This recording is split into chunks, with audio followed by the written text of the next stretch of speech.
बहुत ही सुंदर है। चुटकुल्ला कजरी गीत पसंद आए तो लाइक सब्सक्राइब शेयर जरूर करिएगा। बहुत पुराना है। ऐ देवरा मारैया अपन में हर हम चले पराई जी। ऐ देवरा मारैया अपन में हर हम चले पराई जी। औ नौ से रे कोच वाली हाले गठियाई जी।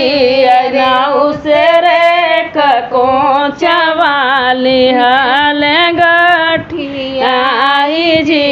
औ बीच मिल गए वीरन भैया धई के लागे भेट जी। रहिया मिल गए वीरन भैया धई के लागे भेट जी। औ नौ से रे कोचवा गए निडेंगलाई जी। औ नौ से रे कोचवा गईल ढेंगलाई जी। चुप बहिनी को चल समार जी। चुप बहिनी को चल समार जी।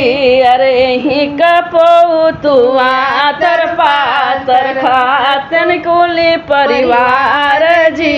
अरे ही कपोतुआ तर पातर खातन कुली परिवार जी। जे करे घर ऐसन को चाओ कर घर बिलाई जी।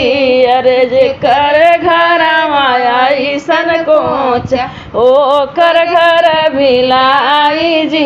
सुपारी असलोई कागज सपोई जा पूछिया ससुर जी से और नहीं पोई।